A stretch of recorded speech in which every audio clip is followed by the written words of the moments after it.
Bonjour à tous, je suis heureuse de vous retrouver aujourd'hui. Nous allons voir comment inviter et comment parler sans utiliser le patois de Canaan. Écoutons Lucien Marzocchi. Poursuivons quelques points essentiels de la démarche pratique à adopter pour assurer des entretiens fructueux avec des personnes abordées dans la rue. D'abord le langage et la formulation. Des années de fréquentation des milieux évangéliques ont formaté notre oreille et par contre-coup notre langage. Souvent, sans que nous en prenions conscience, nous utilisons une formulation complètement étrangère aux non-initiés. Exemple. Pour nous, frères et sœurs signifie membres de notre Église. Pour un non-chrétien, les mêmes mots font référence à la famille charnelle. Le mot témoignage est pour nous une évidence. Il est bien question du témoignage chrétien. Pour un non-chrétien, le même mot fait référence au monde policier ou juridique.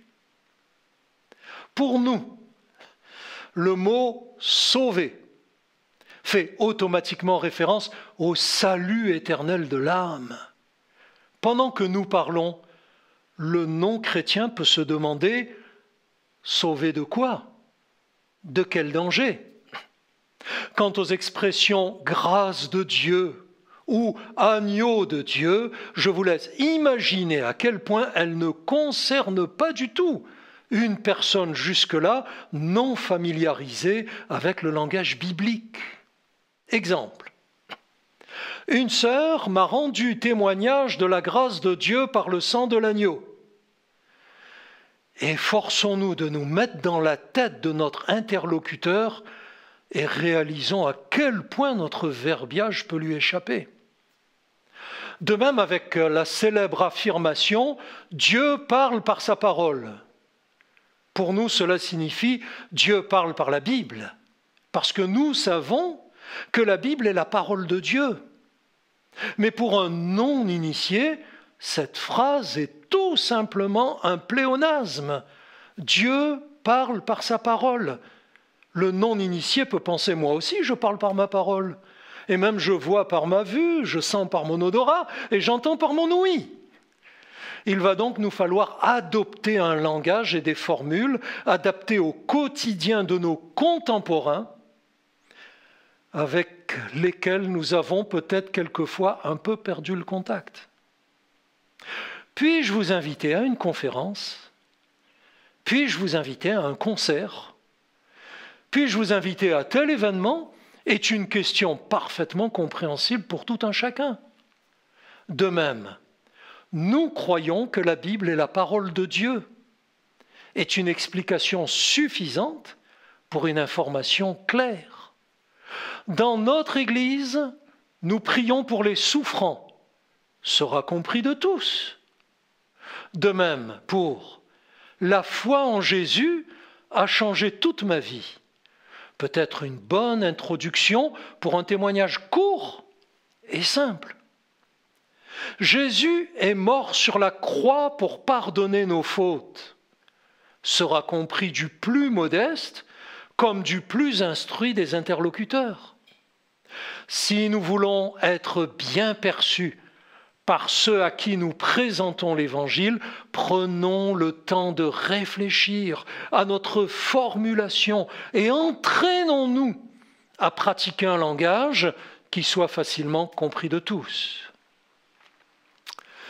Revenons-en à un exemple précédent, donner de la viande ou du lait. Revenons-en à l'exemple de notre nouveau-né. Durant de longs mois, tant qu'il ne sera pas à même d'absorber et de digérer des aliments solides, nous devrons le nourrir de lait. Il en est de même pour une personne ignorante des grandes vérités bibliques. Il m'est arrivé d'avoir un débat à ce sujet avec une chrétienne sans doute très désireuse de témoigner de sa foi aux passants, mais convaincus qu'il fallait d'emblée leur parler du baptême par immersion, de la plénitude du Saint-Esprit, voire de l'enfer et des flammes éternelles. À grand renfort de passages prophétiques ou apocalyptiques, cette brave sœur, cette brave amie, quoique animée d'excellentes intentions, faisait tout simplement fuir tous ceux à qui elle s'adressait. Il en va de même avec certains chrétiens légalistes qui, dès les premiers contacts, reprochent aux non-chrétiens la longueur de leurs cheveux ou de leurs jupes et voudraient qu'ils s'arrêtent immédiatement de fumer ou d'écouter les styles de musique qu'eux-mêmes n'écoutent pas. Il y a un temps pour tout, n'est-ce pas? Si ces amis persévèrent dans une démarche avec le Seigneur, il saura bien leur révéler chaque chose en son temps et les faire progresser dans le domaine de la foi et de la sainteté. Pourquoi ne pas présenter en priorité l'amour de Dieu pour l'humanité, le don de la vie de Jésus pour le pardon de nos fautes, la puissance du Créateur pour la guérison de notre être entier? J'aime à rappeler cet exemple, il n'est pas de moi. Si vous croisez un chien qui a dans la gueule un vieil os tout rongé et que vous cherchiez à le lui arracher, vous allez vous faire mordre. Par contre, si vous lui tendez une belle côtelette particulièrement appétissante, il abandonnera bien vite son vieil os et acceptera avec reconnaissance ce que vous lui tendez.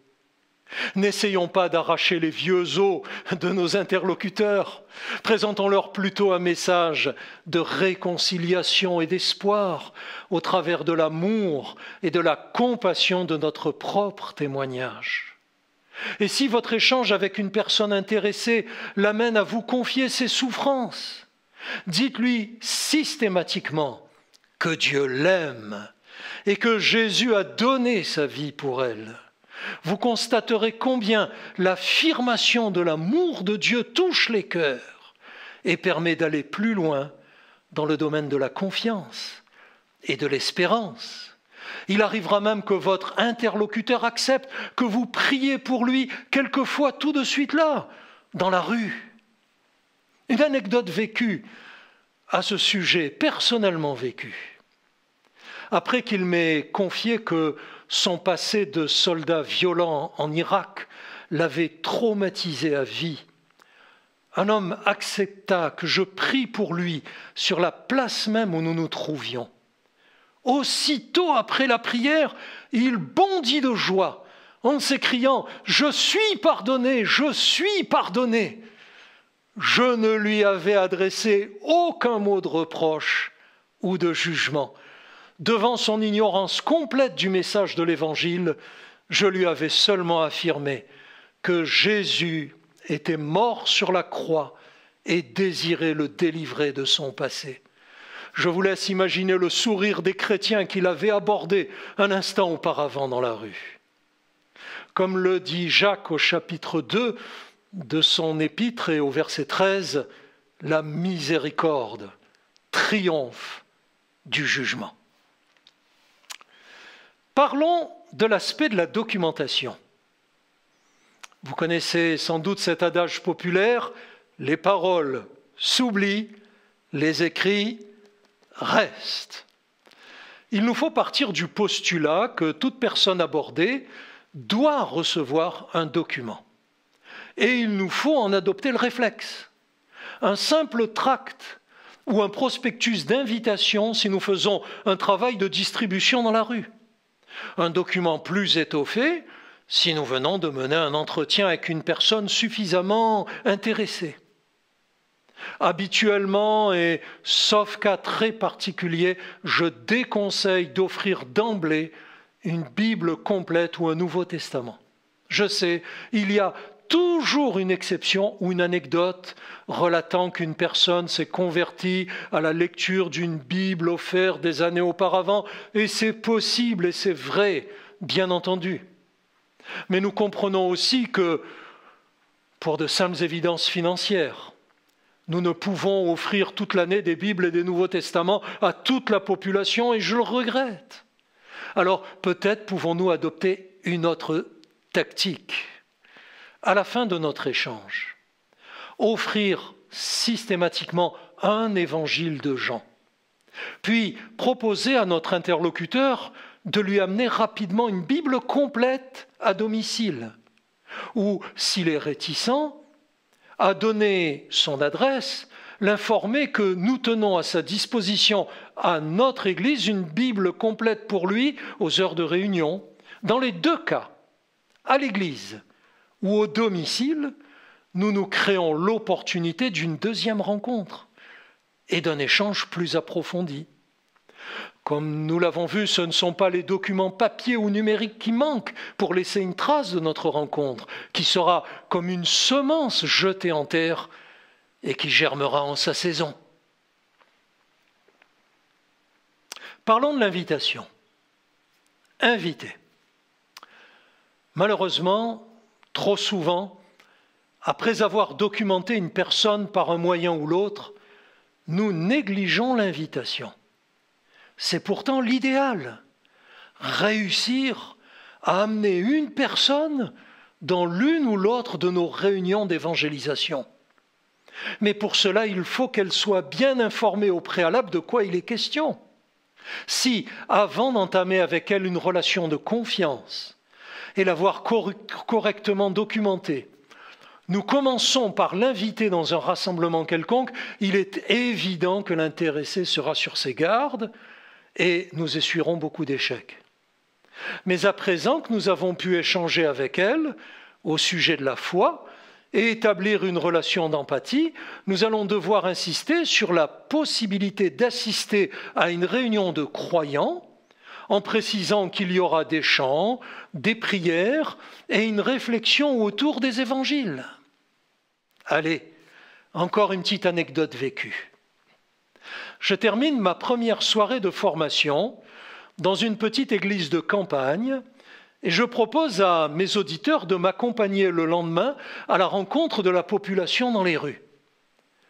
Plusieurs me font alors cette réflexion. Ici, les gens sont très réfractaires à l'Évangile. Personne n'acceptera d'entrer dans une église évangélique. Alors le lendemain, nous sommes allés dans la rue. Et le soir, 8 personnes inconnues se présentent avec notre invitation à la main et assistent à toute la réunion.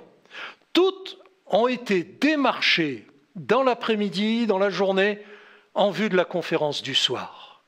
L'Église en a été tellement encouragée que plusieurs de ses membres sont devenus des partisans fervents de l'évangélisation de rue. Un peu plus de technique si vous le permettez.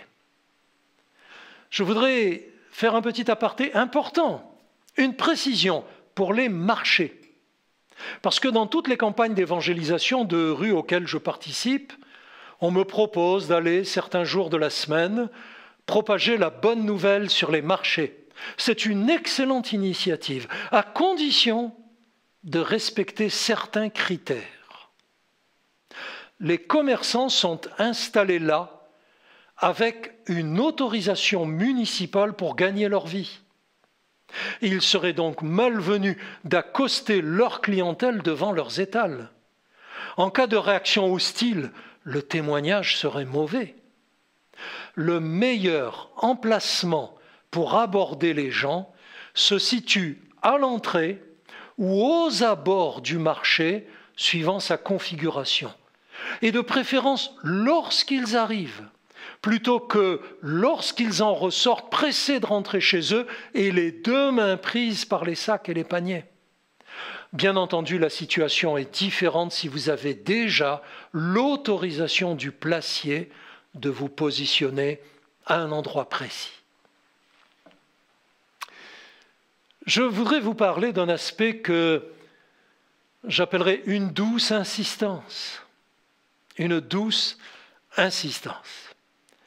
Imaginons, nous venons d'avoir un bon entretien avec une personne bien disposée et nous lui avons remis un évangile et une invitation pour nos réunions. Pourquoi maintenant ne pas insister gentiment? J'aurai beaucoup de plaisir à vous accueillir personnellement lors d'une de nos conférences, madame, monsieur. Présentée de cette manière avec sourire et courtoisie, la proposition semble crédible et acceptable. Et si vous ajoutez, vous pourriez venir en soirée ou plutôt le dimanche après-midi, vous placez votre interlocuteur devant une alternative et vous augmentez vos chances de succès. Assez souvent, votre invité répondra « Je verrai », mais vous avez fait ce que vous deviez. Et de toute façon, la proposition va la poursuivre. Priez pour elle. Un détail qui a son importance.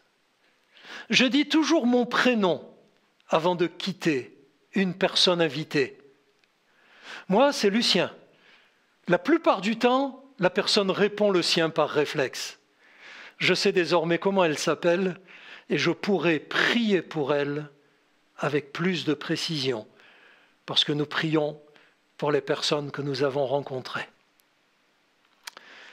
Connaissez cet adage « calomnier, calomnier, il en restera toujours quelque chose ». Je l'ai transformé. Diffuser, diffuser, semer, semer, il en restera toujours quelque chose. J'observe régulièrement à la fin de la mission qu'il reste toujours des flyers ou des tracts d'invitation qui n'ont pas été utilisés. Quel gâchis! Pourquoi ne pas faire le point un jour avant et si nécessaire envoyer une équipe les distribuer dans les boîtes aux lettres du quartier immédiat? Les résultats de cette méthode sont quelquefois surprenants. Un exemple, je connais un couple, et un couple de qualité, qui est finalement venu au Seigneur parce que les équipes de distribution de flyers se sont trompées dans le découpage du quartier et avaient systématiquement toutes introduit une invitation dans leur boîte aux lettres, la même boîte aux lettres tous les jours de la semaine. Dieu aussi sait corriger nos erreurs. Merci Lucien pour ces précieux conseils. D'autres points essentiels sont encore à découvrir pour évangéliser. Nous les étudierons dans le prochain enregistrement. À très bientôt et soyez bénis.